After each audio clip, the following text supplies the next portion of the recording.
저도 그렇고 여기 계신 성도님들께서도 이제 아마 모두 다 청소년기를 보내고 지금의 자리까지 오셨을 텐데요. 성도님들의 청소년기는 어떠셨나요? 그 청소년기, 나의 청소년기를 생각해 보았을 때, 그때의 내 모습을 생각해 보았을 때, 혹시 내가 지금의 교사가 되어서 그때의 나 같은 학생을 양육하라고 하면은 기쁨으로 할 수 있겠다라고 하시는 분들이 혹시 계실까요? 네, 아마 선뜻 마음속으로 또 쉽게 답하기가 어려운 선뜻 손을 들기 쉽지 않으실 겁니다. 아마도 그 청소년기 또 학생 시절에 우리가 질풍노도의 시기를 지나면서 부모님 속도 썩이고 또 선생님들의 말씀도 잘 듣지 않았던 우리들의 모습이 떠오르기 때문이에요. 사실 청소년기 때만 그렇게 질풍노도의 시기를 보내는 것이 아니라 초등학생 시절을 그렇게 힘들게 보내신 분들도 계실 거고요. 또 기억은 나지 않으시겠지만 미취학 시절에 부모님과 선생님을 참 힘들게 하신 분들도 아마 이 자리에 계실 것 같습니다. 그런데 그럼에도 불구하고 그랬던 우리들을 대상으로 하는, 그렇게 말을 듣지 않는 학생들을 대상으로 하는 교육부 그 사역을 하시는 분들은 도대체 어떤 이유에서 이렇게 힘든 사역을 감당해 나아갈까요? 물론 사명감이 바탕이겠지만 아마도 이 교육부만의 매력이 있기 때문일 것입니다. 특별히 제가 담당하고 있는 이제 청소년부를 예로 들어본다면 청소년부의 청소년 학생들의 가장 큰 매력이 무엇인지 아시나요? 어제까지만 해도 말을 잘 듣지 않고 또 삐딱하게 굴었던 이 학생들이 하나님의 은혜 안에서 조금씩 변화되어 가는 사실을 보게 되는 그런 매력이 있다라는 것입니다. 중학교 1학년 때의 모습이 다르고 중학교 2학년 때 다르고 또 3학년이 되더니 조금 철이 드는 것 같이 보이고 또 고등학생이 되더니 제법 예배를 하기 시작합니다. 또 고등학생 때까지도 그렇게 하지 않았던 친구들조차도 청년부에 올라갔더니 이제 과거의 자신의 모습에 대해서 죄송해하기도 하면서 선생님들의 마음을 이해할 줄 아는 사람이 되어간다라는 것입니다. 이렇게 그 학생들의 모습을 보면서 그 학생들의 변화와 또 그 감격을 느끼면서 우리 선생님들의 마음이 심쿵하게 된다는 거예요. 그래서 떠날까 말까 그만할까 말까 고민하다가도 다시 그 부서에서 사역을 하게 된다라는 것입니다. 그렇게 각 부서마다 아무리 힘들더라도 참 사람을 끌어당기게 하는 그런 매력이 있다는 것이죠. 이 매력이 어디 교육부 부서에만 있겠습니까? 오늘 하나님 앞에 이렇게 예배하러 나오신 성도님들 그 한 분 한 분에게도 각기 다른 아름다운 매력을 하나님께서 선물로 주셨습니다. 우리 옆에 계신 성도님들과 한번 인사해 보길 원합니다. 하나님께서 주신 매력이 넘치십니다. 네, 하나님께서 여러분들에게 주신, 각자 다르게 주신 그 매력, 거룩한 매력과 영향력으로 세상 가운데에서 정말 선한 빛을 발하게 되시길 간절히 소원합니다. 그렇다면 이제 여러분들께서는 정말 너무나도 멋지다, 그리고 매력적이다 라고 느껴져서 내가 돈을 주고서라도 또 재산을 다 털어서라도 좀 가져보고 싶다 할 만한 그런 경험을 해본 적이 있으신가요? 이제 오늘 말씀에 돈을 내면서까지 무엇인가를 갖고 싶어 한 사람이 등장하는데요. 바로 시몬이라는 사람입니다. 오늘 본문 18절, 19절을 함께 읽어보겠습니다. 시몬이 사도들의 안수로 성령 받는 것을 보고 돈을 들여 이르되 이 권능을 내게도 주어 누구든지 내가 안수하는 사람은 성령을 받게 하여 주소서 하니. 네, 시몬이 가진 재산을 다 털어서라도 사려고 했던 것이 지금 무엇이라고 하고 있나요? 바로 사도들이 안수할 때 성령이 임하게 되는, 사도들이 안수할 때 성령이 임하는 그 권능을 갖고자 했습니다. 하나님의 성령이 임하고 그 성령으로 인해서 사람들의 삶이 뒤흔들리면서 그 거룩한 변화가 일어나는 그 엄청난 하나님의 역사가 시몬의 눈에는 너무나도 매력적이게 그리고 너무나도 탐나는 것으로 보였던 것이죠. 저희도 갖고 싶어 하는 것 아닌가요? 저희도 하나님 앞에 예배하면서 성령을 받고 싶고, 내가 누군가를 위해 기도할 때 그 성령의 역사하심이 다 보였으면 좋겠고, 아마 저희 또한 시몬과 같이 갖고 싶어 하는 그 마음일 것입니다. 그래서 이 시몬은 어떻게 하느냐, 그 권능을 사기 위해서 거침없이 돈을 내밀었다라는 것입니다. 그런데 이 태도에 대해서, 이렇게 성령의 권능을 갖고 싶어서 돈을 들인 이 태도에 대해서 베드로가 아주 크게 꾸짖는데요. 20절의 말씀입니다. 베드로가 이르되 내가 하나님의 선물을 돈 주고 살 줄로 생각하였으니 내가 내 은과 내가 함께 망할지어다. 아멘. 내 은과 내가 함께 망할지어다.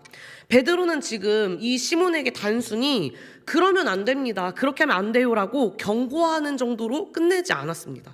시몬을 향해서 그가 가진 은과 함께 패망할 것이라는 아주 강력한 저주와도 같은 그런 책망을 시몬에게 던지고 있는데요. 그런데 한번 생각해 보았을 때 시몬의 이 행위가 그렇게 큰 잘못인가? 라는 의문이 좀 들기도 하는 것 같아요. 안수로 성령을 받게 하는 그 하나님의 일이 너무나도 멋있어 보여서, 그리고 좋아 보여서 자신이 가진 그 최고의 가치인, 내가 생각하기에 제일 좋다라고 여긴 돈을 지불하고서 그 사역에 좀 동참하고 싶어 했던, 좀 그렇게 나도 하고 싶어 했던 이 시몬의 태도가 과연 이렇게까지 망하라는 소리를 들을 정도로 커다란 죄였을까요? 그런 의문이 좀 들게 되는 것 같습니다. 복음서를 보면 이런 장면들이 있죠. 예수님께 자신의 전부, 그 전부였던 2렙돈을 드렸던 가난한 과부가 나옵니다. 예수님은 그녀에게 뭐라고 이야기를 하나요? 그 모든 것을 드렸을 때 정말 극찬을 했습니다. 또 300데나리온이나 되는 그 지극히 값진 순전한 나드 한 옥합을 깨트려서 그 예수님의 발에 붓고 머리털로 닦았던 한 여인이 있었는데요. 예수님은 그녀의 행위를 또 칭찬하시면서 복음이 전파되는 곳마다 그녀의 일이 기억될 것이다 라고 칭찬을 하셨었습니다. 그렇다면 이 시몬 또한 자신이 생각할 때 가장 값지다고 생각되는 이 돈을 들여서 하나님의 거룩한 능력을 사려고 했던 것인데, 과부의 2렙돈이나 또 여인의 그 향유 옥합과 시몬의 돈은 도대체 무엇이 다르기에 이 한쪽은 칭찬을 받고 또 한쪽은 함께 망할지어다 라며 무서운 책망을 받아야만 했을까요? 요즘 대중의 사랑을 받는 연예인이나 그 운동선수들을 좋아하는 사람들을 뭐라고 부르는지 아시나요? 팬이라고 부릅니다. 다들 아시죠? 팬이라고 부르는데요. 그런데 그 팬들 중에서도 선을 넘어서 극성으로 연예인을 쫓아다니고 사생활을 침해하면서 괴롭히는 사람들을 가리켜 뭐라고 하시는지 아시나요? 사생팬이라고 이야기를 합니다. 이 사생팬들의 행동은 저희가 생각하는 것 이상, 저희가 상상하는 것 이상인데요. 예를 들어서 연예인이 계속되는 전화로 인해서 힘들어서 결국에 전화번호를 바꿉니다. 근데 그 전화번호를 바꾸자마자 바로 전화가 오는 거죠. 그리고 연락을 해요. 너가 전화를 바꾸면 내가 모를 줄 알았냐 라면서 그 새로운 번호까지 알고 연락을 한다라는 것입니다. 또 어떤 일이 있냐면요, 연예인의 그 숙소에 무단으로 침입해서 밥을 차려놓고 갑니다. 또 보낸 선물 가운데에서는 그 선물 안에 몰래카메라를 설치해 놓고 그 집 안에 있는 일들을 감시한다라는 거예요. 그 팬들은 팬인가요? 아니면 팬이 아닌가요? 이 사생팬들은 왜 이렇게까지 행동을 할까요? 물론 그 안에는 병적인 그 집착이나 여러 가지 심리적인 요인이 있을 수 있지만, 일반적인 팬과 그 사생팬의 가장 큰 차이를 말하자면 이럴 것 같습니다. 자신의 그 사랑과 행동에 있어서 무엇인가를 돌려받기를 기대한다라는 것이죠. 팬들은 그저 사랑한다면 사생팬은 내가 이만큼 했으니까 그것을 되돌려 받아야 한다라는 마음이, 그 기대감이 있다라는 거예요. 그래서 이 성숙한 일반 팬들은 내가 좋아하는 대상을 정말로 순수하게 응원하고 또 사랑을 전하는 것, 그 자체에 가치를 둡니다. 내가 좋아하는 선물을 보내고 또 응원의 글을 남기는 것, 내 마음을 표현하기 위한 것이지 상대방에게, 그 연예인에게 무엇인가를 받아내기 위함이 아니라는 것이죠. 내가 마음을 주었으니 그 마음이 상대방에게 전달되었다 라는 것만으로도 충분히 기뻐하고 만족합니다. 그러나 이 사생팬의 마음의 방향은 전혀 다르다라는 것이에요. 내가 너한테 이만큼 시간과 돈을 썼고 내가 너를 이만큼 좋아하니 너도 나한테 그만큼 특별한 관심을 줘야 돼. 특별한 대우를 나한테 해줘야 돼 라고 하는 그 마음이 바탕에 깔려 있다라는 거예요. 그래서 내가 제공한 그 시간과 사랑이 어느 순간에 상대방에게 그 권리를 주장하고 대가를 요구하며 상대방을 내 마음대로 휘두르고 통제하려는 권력으로 변질된다라는 것입니다. 이것은 나의 연예인을 사랑한다라고 볼 수 없는 것이죠. 그 행동은 연예인을 위한 것이 아니라 나 자신을 위한 일이라는 거예요. 앞에 말씀드렸던 이 과부 그리고 향유 옥합을 깨뜨린 여인을 보았을 때 그들은 자신이 드리는 그 예물이나 향유가 주님으로부터 무언가 더 큰 대가를 받아내기 위한 수단이라고 생각하지 않았다라는 것입니다. 내가 드린 이것이 주님께 받은 은혜가 너무 커서 그것을 보답할 수 없지만, 그것을 다 갚을 수는 없지만 그 사랑이 너무 감사해서 오직 주님을 사랑하는 그 순전한 마음으로 자신의 전부를 내어드린 것입니다. 나에게 아무런 대가가 돌아오지 않는다고 할지라도 주님 한 분만으로 만족하는 그 마음, 이것이 진짜 사랑이라는 거예요. 반면에 시몬의 태도는 이런 태도인 것입니다. 내가 이렇게 돈을 지불하니 안수하여서 성령을 줄 수 있는 그 권능을 나에게 준다면 내가 수많은 사람들 앞에서 그 권능을 행사하고 또 그 많은 사람들이 나를 바라볼 것이고 나는 더 큰 부와 인기를 누리게 될 거다라는 계산이 깔려 있었다라는 것입니다. 하나님의 그 거룩한 성령과 구원의 역사마저도 자신의 야망을 이루기 위한 도구로 바라보았던 것이죠. 진정한 팬이 사생팬을 볼 때 뭐라고 할까요? 그들의 행위를 잘못됐다라고 평가하고 비난할 것입니다. 눈살을 찌푸릴 거예요. 그것처럼 우리가 예수 그리스도의 그 십자가 은혜를 진정으로 안다면 이 시몬의 태도가 얼마나 잘못되었다라는 건지를 깨닫게 될 것입니다. 그래서 이 하나님의 값진 선물을, 하나님의 그 은혜를 자신의 잘됨을 위한 것으로 또 돈으로 사고 팔 수 있는 그 상품으로 전락시킨 이 시몬을 향해 베드로는 그 마음에 숨겨진 본질을 이렇게 선포합니다. 오늘 본문 23절을 함께 읽어보겠습니다. 내가 보니 너는 악독이 가득하며 불의에 매인 바 되었도다. 아멘. 아멘. 불의에 매인 바 되었도다. 불의에 매인 바 되었도다 라고 이야기를 하고 있죠. 베드로는 시몬이 하나님의 의가 아니라 불의, 죄와 세상의 노예가 되었다라고 진단을 하고 있습니다. 세상의 종으로 살아가고 있기 때문에 그는 세상의 인기와 영광을 얻기 위해서 하나님의 거룩한 능력까지도 자신의 도구로 이용하려고 했던 것입니다. 그렇다면 우리는 어떨까요? 오늘 우리가 신앙생활을 하면서 바라보고 있는 것은 무엇일까요? 우리의 시선과 마음 중심이 오직 그 하나님과 그 말씀에 고정되어 있는지, 아니면 사람들의 인정과 세상의 성공을 향해 있는지 돌아보기를 원합니다. 사도 바울은 갈라디아서 1장 10절에서 이렇게 말합니다.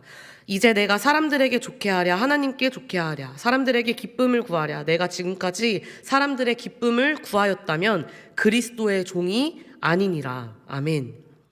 우리가 누구의 기쁨을 구하고 누구를 바라보느냐에 따라서 우리가 어디에 매인 사람인지가 결정된다라는 것입니다. 하나님께 기쁨을 구하고 있었다라면 하나님께 매인 사람이 되는 것이고, 사람의 기쁨을 구하고 있었다면 사람의 매인 사람이고, 세상의 것에 기쁨을 구하고 있었다라면 세상의 매인 자들이 된다라는 것이죠. 하나님을 온전히 바라보고 그분의 은혜에 매인 사람은 나 자신을 하나님의 거룩한 뜻을 이루기 위한 도구로 내어드립니다. 반면에 하나님이 아닌 세상과 사람을 바라보는 사람은 비록 입술로는 하나님을 부르고 또 주일의 예배의 자리에 앉아 있을지라도 하나님과 그 성령의 역사를 나의 목적을 이루기 위한 도구로 삼으려고 할 것입니다. 그런데 문제는 우리가 이런 상태를 스스로 잘 알지 못한다라는 사실이에요. 내가 하나님을 바라본다고 보고 있다라고 생각하지만 어느 순간 사람을 바라보고 있을 수도 있고, 하나님을 섬기고 있다라고 내가 생각하고 있지만 어느 순간 하나님을 나의 목적을 위해서, 그리고 사람들에게 인정받기 위한 목적으로 사용하고 있을 수도 있다는 것입니다.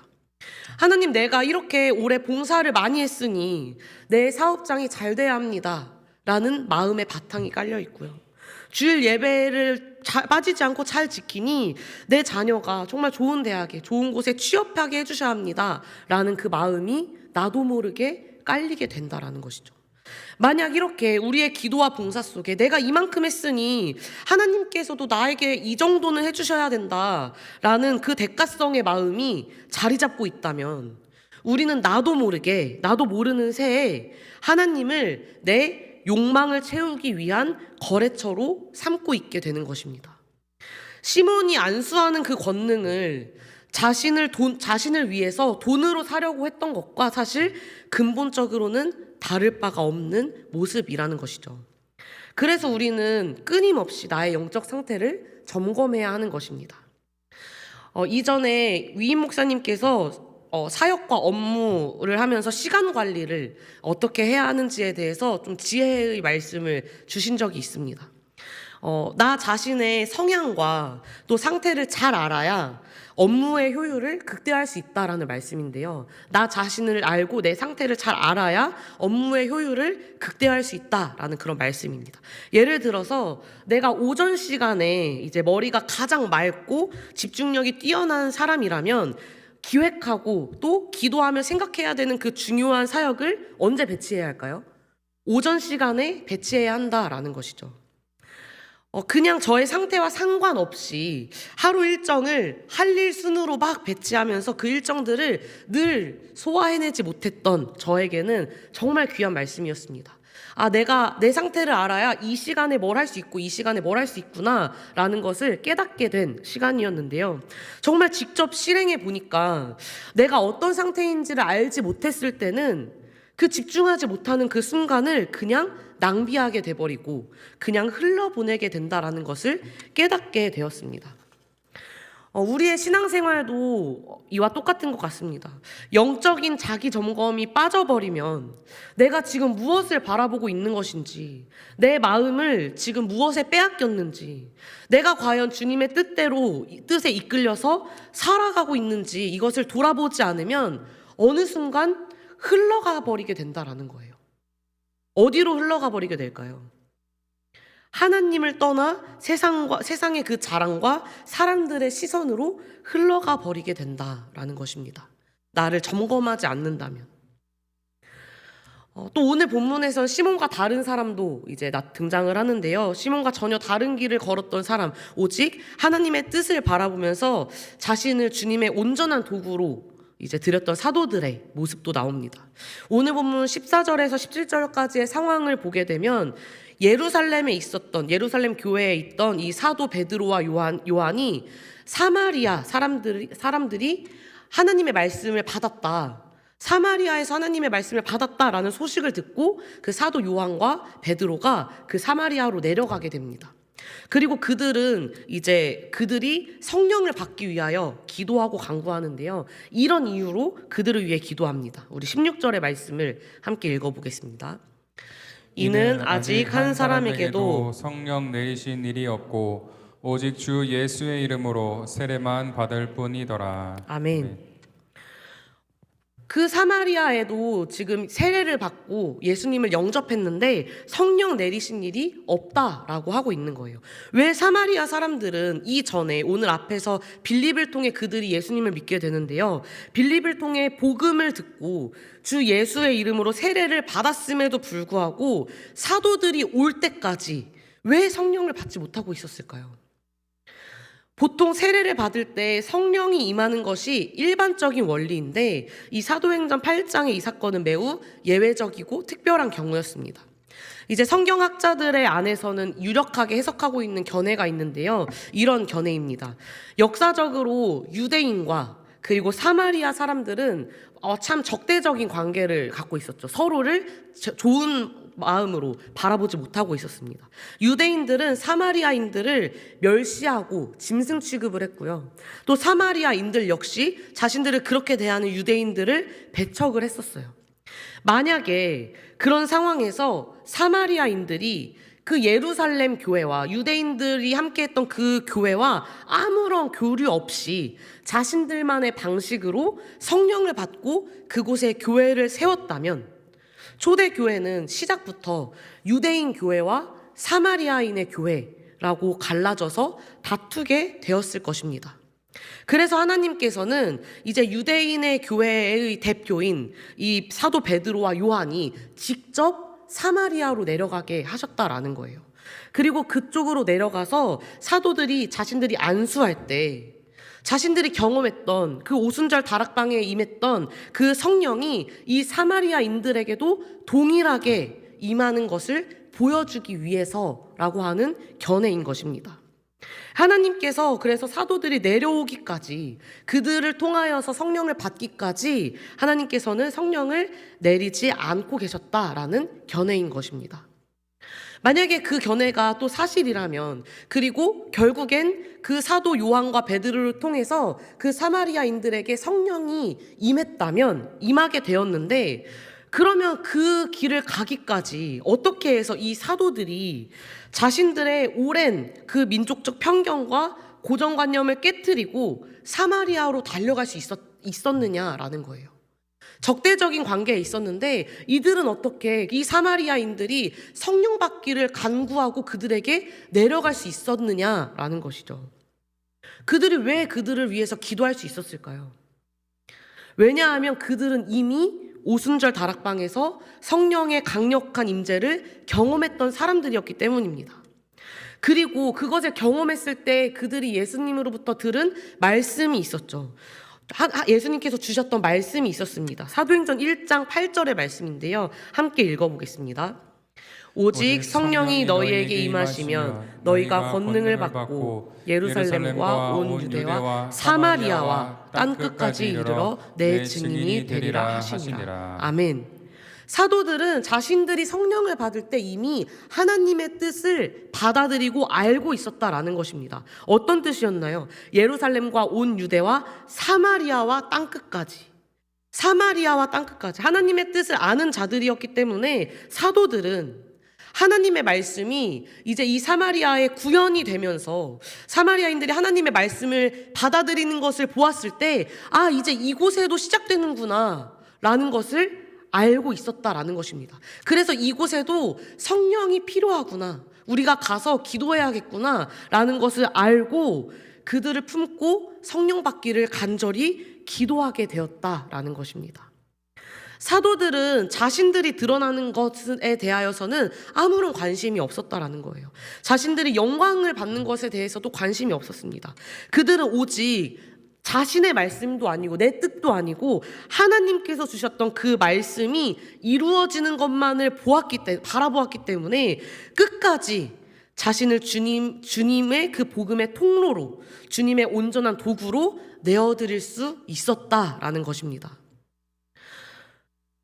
오늘을 살아가는 우리는 참 분주하고 정신이 없는 삶을 살아가고 있죠. 직장에서는 돈도 벌어야 되고 또 가족들을 돌보아야 되고 자녀들도 양육해야 되면서 교회에서도 많은 사역들을 감당해 나아가야 합니다. 이렇게 바쁘고 고단한 삶의 현장에서 우리는 무엇을 바라보고 이 모든 일을 하고 있는 걸까요? 무엇을 바라보고 우리는 내가 할 일을 선택해서 행하고 있는 것일까요? 여러분들은 지금 무엇을 바라보며 삶을 걸어가고 계신가요? 올 한 해 26년 1월 1일 송구영신 때 혹은 그 삶을 지나가면서 하나님께서 여러분들에게 주셨던 약속의 말씀이 무엇이었나요? 분주한 일상 속에서 우리는 다시 우리의 시선을 하나님께로 고정해야 합니다. 사도들처럼 그 주님의 말씀에 시선을 고정할 때 그 사도행전 1장 8절의 말씀을 그들은 받고 그들은 그 말씀이 하나님의 말씀임을 알고 그 마음 가운데에 새겨 넣었습니다. 그렇게 그 주신 말씀을 끝까지 바라보고 있을 때 우리는 이 바쁜 삶의 자리에서 내가 진정으로 해야 할 일이 무엇인지를 깨닫게 됩니다. 다시 그 주님께서 약속하신 말씀에 시선을 고정할 때 내가 세상의 노예가 아니라 하나님께 매여 있는 자로서 하나님의 거룩한 뜻을 이뤄 나아가는 복된 자라는 것을 다시 한번 확신할 수 있게 될 것입니다. 그리고 우리가 나 자신을 자랑하거나 드러내려 하지 않고 오직 나 자신을 하나님의 도구로, 온전한 도구로 내어드릴 때 우리 삶 속에서는 정말 그 내 능력이 아닌 복음 그 자체의 거룩한 능력과 향기가 드러나게 되어질 것인데요. 오늘 본문의 마술사 시몬을 다시 한번 기억해 보길 바랍니다. 그가 비록 마음속에 이기적인 불의의 욕망을 품고 있긴 했지만 하나님의 영, 그 성령이 역사하는 그 사역이 얼마나 대단하고 멋진 일인지를 한눈에 알아보았다라는 거예요. 시몬이 그것을 어떻게 알게 되었던 건가요? 사도들이 오기 전 사마리아에 먼저 와서 복음을 전했던 그 집사 빌립의 사역을 통해서 보았던 것이죠. 그래서 오늘 본문 앞쪽이 사도행전 8장 13절을 보면 이렇게 기록되어 있습니다. 시몬도 믿고 세례를 받은 후에 전심으로 빌립을 따라다니며 그 나타나는 표적과 큰 능력을 보고 놀라니라. 아멘. 시몬은 이 빌립 집사님의 삶을 통해 나타나는 하나님의 표적과 큰 능력을 보고 큰 충격과 놀라움을 받았습니다. 그 빌립의 사역은 이러했죠. 내가 드러나기 위한 사역이 아니라 오직 하나님을 바라보면서 자신을 도구로 내어드린 그러한 사역이었습니다. 그 삶을 통해서 세상 사람들의 눈에도 하나님이 행하시는 일이 너무나도 놀랍다라는 것이 보여졌다라는 거예요. 여러분, 하나님을 믿는 자들의 삶이 사실 이렇게 영향력 있고 멋진 삶이라는 것입니다. 세상 사람들이 우리의 삶을 볼 때, 저 사람이 믿는 하나님이라면 나도 믿고 싶다. 저 사람이 누리는 평안과 기쁨이라면 내가 가진 모든 것을 주어서라도 이 시몬처럼 소유하고 싶다 하고 감탄하게 만드는 그 거룩한 매력이 사실 성도의 삶에 흐르게 되어 있다라는 것입니다. 그렇다면 우리의 삶은 어떤가요? 세상 사람들이 우리를 바라볼 때 우리가 가진 예수 그리스도의 복음을 부러워하고 있을까요? 우리가 가진 구원과 그 구원의 기쁨과 은혜를 돈으로라도 사고 싶어 할 만큼 우리의 그 신앙생활이 매력 있게 드러나고 있을까요?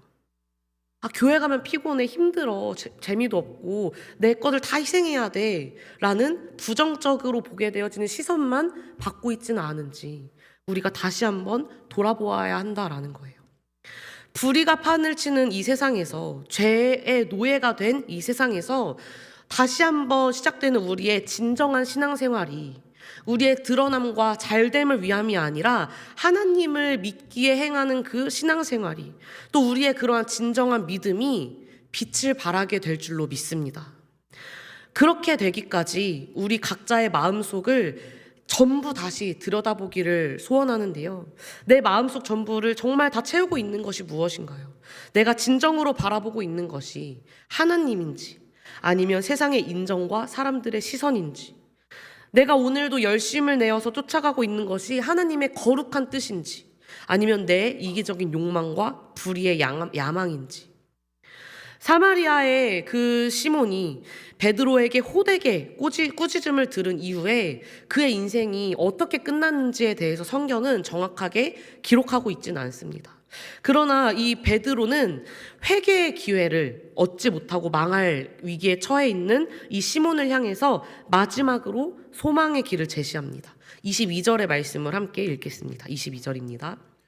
그러므로 너의 이 약함을 회개하고 주께 기도하라. 혹 마음에 품은 것을 사하여 주시리라. 아멘. 나도 모르는 사이에 하나님을 바라보지 못하고 세상의 헛된 것을 쫓았던 우리의 연약함을 이 시간 주님 앞에 솔직히 회개하길 원합니다. 하나님을 사랑해서 섬긴 것보다도 하나님을 내 욕망의 도구로, 또 사람들에게 인정받고자 하는 마음으로, 혹은 다른 사람들의 시선으로 인하여서 행했던 그 우리의 이기적인 마음을 주님 앞에 솔직하게 고백하길 원합니다.